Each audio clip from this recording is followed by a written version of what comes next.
আজকে কেন্দ্রীয় শহীদ মিনারে জাতীয় বিপ্লবী পরিষদের একটি সমাবেশ ছিল। সেখানে আমাকে স্পেশাল গেস্ট তারা রাখছিল। তা আমি অতিথি হিসাবে সেখানে গিয়ে আমি আমার রাজনৈতিক বক্তব্য রাখছি। সেখানে ছাত্রদলের সন্ত্রাসীরা উপস্থিত ছিল। এদেরকে আসলে ভালো বলার কোনো সুযোগ নেই এখন। সেখানে আমি আমার রাজনৈতিক বক্তব্য রেখেছি।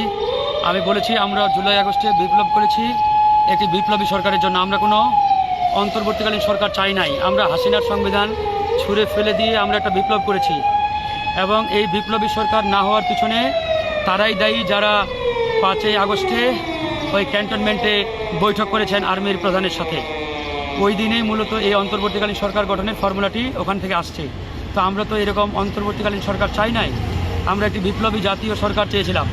এই সরকার না হওয়ার কারণে মূলত আজকে সারা বাংলাদেশে যে বিশৃঙ্খলা, যে সমস্যা, সংকট সেটি তৈরি হচ্ছে। তো সেই জায়গায় এই বক্তব্য শতভাগ সঠিক। এটাতে ক্ষিপ্ত হয়ে ছাত্র দলের নেতাকর্মীরা আমার উপরে অতর্কিত আক্রমণ চালিয়ে আমার অবস্থা খারাপ করে দিয়েছে। আমার মানিব্যাগ, মোবাইল সব নিয়ে গেছে। হ্যাঁ, আমাকে সবাই চিনে, ওখানে আমি গণ অধিকার পরিষদের নেতা। তারপরেও তারা আমার উপরে এরকম অতর্কিত আক্রমণ চালিয়েছে। আমার এই কাজ করেছে তারা আসলে যাই হোক, কারণ আমাদের বক্তব্য একবারে পরিষ্কার। আজকে যারা আক্রমণ চালিয়েছে আমাদের উপরে শহীদ মিনারে, এদেরকে সন্ত্রাসী ছাড়া আমরা অন্য কিছু বলার কোনো সুযোগ নেই আমাদের।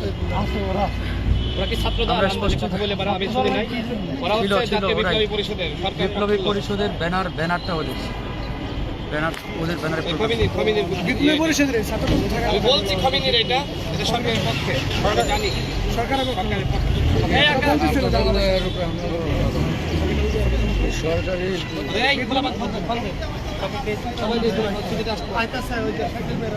ভাই আগে চিকিৎসা